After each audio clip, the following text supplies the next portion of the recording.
കുറച്ച് ദിവസങ്ങൾക്ക് മുൻപാണ് ഉപ്പക്ക് ഡയാലിസിസ് ചെയ്യാൻ വേണ്ടി BVT സർജറി ചെയ്തത്. ആ ഒരു സർജറി കഴിഞ്ഞതിന് ശേഷം ഉപ്പക്ക് നല്ല ക്ഷീണം ഉണ്ടായിരുന്നു. സർജറി ചെയ്യുന്ന സമയത്ത് നല്ല ബ്ലീഡിംഗ് ഉണ്ടായിരുന്നു എന്ന് ഡോക്ടർ പറഞ്ഞിരുന്നു. ബ്ലീഡിംഗ് നിൽക്കാത്തതുകൊണ്ട് കയ്യിൽ പ്രാഡ്രോയിൻ ഇട്ടിരുന്നു. 3 ദിവസം കഴിഞ്ഞതിന് ശേഷമാണ് അത് ഊരിയത്. അതുപോലെ ഇന്ന് ഡയാലിസിസ് ഉള്ള ഒരു ദിവസമാണ്. ഡയാലിസിസ് ചെയ്യാൻ വേണ്ടി ഹോസ്പിറ്റലിലേക്ക് പോകാൻ നിൽക്കുകയാണ്. കഴിഞ്ഞ 2 ദിവസം ഡയാലിസിസ് ഇല്ലായിരുന്നു. അത് ഉപ്പന്റെ മുഖത്ത് കാണാനുണ്ട്. മുഖത്തൊക്കെ നല്ല നീര് വന്നിട്ടുണ്ട്. അതുപോലെ വീട്ടിൽ നിന്ന് തന്നെ വെയിറ്റ് നോക്കാൻ വേണ്ടി ഒരു വെയിറ്റ് മെഷീൻ വാങ്ങിച്ചിരുന്നു. ഇതാകുമ്പോൾ വെയിറ്റ് നോക്കി വെള്ളം കൺട്രോൾ ചെയ്യാൻ പറ്റും. ഈ ഒരു വെയിറ്റ് മെഷീന്റെ ലിങ്ക് വേണ്ടവർ ലിങ്ക് ഒന്ന് കമന്റ് ചെയ്താൽ മതി. അങ്ങനെ ഹോസ്പിറ്റലിലെത്തി ഉപ്പനെ വീൽ ചെയറിൽ ഇരുത്തി ഡയാലിസിസിന് പേര് എഴുതി ഞാൻ കാർ പാർക്ക് ചെയ്യാൻ പോയി. കാർ പാർക്കിംഗ് ഗ്രൗണ്ട് ഒക്കെ ഫുള്ളാണ്.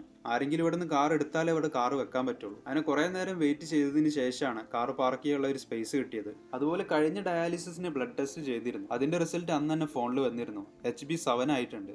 അങ്ങനെ ഇന്ന് ഡോക്ടറെ കാണിക്കാനുണ്ട്. ഹൈറ്റ്, വെയിറ്റ്, BP ഒക്കെ ചെക്ക് ചെയ്ത് ടോക്കൺ ആകുന്നത് വരെ നമ്മൾ കുറച്ച് വെയിറ്റ് ചെയ്തു. അങ്ങനെ ഡോക്ടറെ കണ്ട് പുറത്തിറങ്ങി. HB7 ആയതുകൊണ്ട് ഒരു PRBC ട്രാൻസ്ഫ്യൂഷൻ എഴുതിയിട്ടുണ്ട്. അതുപോലെ ഇന്നു മുതൽ വരുന്ന 5 ഡയാലിസിസിന് അയൺ സൂക്രോസ് എടുക്കാനും എറിത്രോപോയിറ്റിൻ ഇഞ്ചക്ഷൻ എടുക്കാനും എഴുതിയിട്ടുണ്ട്. നമ്മൾ സെന്ററിലേക്ക് തൽക്കാലം മാറാന്ന് വിചാരിച്ച് നിന്നതായിരുന്നു. പക്ഷേ ഫിറ്റ്നസ് കിട്ടിയില്ല. ഈ പറഞ്ഞ കാര്യങ്ങളൊക്കെ ചെയ്ത് അടുത്ത പ്രാവശ്യം ബ്ലഡ് ഒക്കെ ടെസ്റ്റ് ചെയ്ത് ഓക്കെ ആണെങ്കിൽ മാത്രമേ സെന്ററിലേക്ക് ഫിറ്റ്നസ് കിട്ടുള്ളൂ. അങ്ങനെ ഡോക്ടറെ കാണിക്കാൻ അടുത്ത അപ്പോയിന്റ്മെന്റ് ബുക്ക് ചെയ്തു. അതിനുശേഷം BVT ചെയ്ത കൈ ഡ്രസ്സിംഗ് ചെയ്യാൻ പ്രൊസീജിയർ റൂമിലേക്ക് പോയി. ഇന്നാണെങ്കിൽ പ്രൊസീജിയർ റൂമിൽ നല്ല തിരക്കാണ്. നമ്മളെക്കാൾ മുൻപേ ഒരുപാട് ആളുകൾ അവിടെ വെയിറ്റ് ചെയ്യുന്നുണ്ട്. അങ്ങനെ ഒരുപാട് നേരം വെയിറ്റ് ചെയ്തതിനു ശേഷം ഉപ്പന്റെ ഡ്രസ്സിംഗ് കഴിഞ്ഞു. അപ്പോഴേക്കും ഡയാലിസിസ് എന്ന് ഉപ്പന്റെ പേര് വിളിച്ചിരുന്നു. ഞാൻ അത് കഴിഞ്ഞ് നേരെ ഡയാലിസിസ് യൂണിറ്റിലേക്ക് പോയി. അങ്ങനെ ഉപ്പനെ ബെഡിലിരുത്തി സോക്സും അതുപോലെ ബ്ലാങ്കറ്റ് ഒക്കെ ഇട്ട് കൊടുത്തു. അതിനുശേഷം ഡയാലിസിസ് ചെയ്യാൻ വേണ്ടി പേപ്പറിൽ നെയിമും സൈനൊക്കെ ചെയ്തു കൊടുത്തു. അതിനുശേഷം ഞാൻ നേരെ വെയിറ്റിംഗ് ഏരിയയിലേക്ക് പോയി. ഡയാലിസിസ് സ്റ്റാർട്ട് ചെയ്ത് കുറച്ച് കഴിഞ്ഞപ്പോൾ സ്റ്റാഫ് അകത്തുനിന്ന് വിളിച്ചിരുന്നു. PRBC ട്രാൻസ്ഫ്യൂഷൻ ചെയ്യാനുള്ള പേപ്പേഴ്സ് സൈൻ ചെയ്യാൻ. അങ്ങനെ ആ ഒരു പേപ്പേഴ്സ് സൈൻ ചെയ്ത് കൊടുത്തു. പിന്നെ ക്രോസ് മാച്ചിനുള്ള ബ്ലഡ് സാമ്പിൾ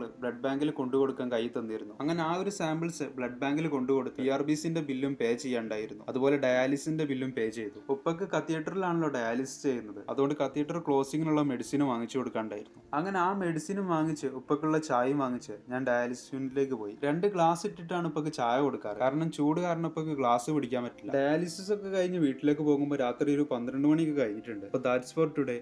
ബാക്കി നാളെ.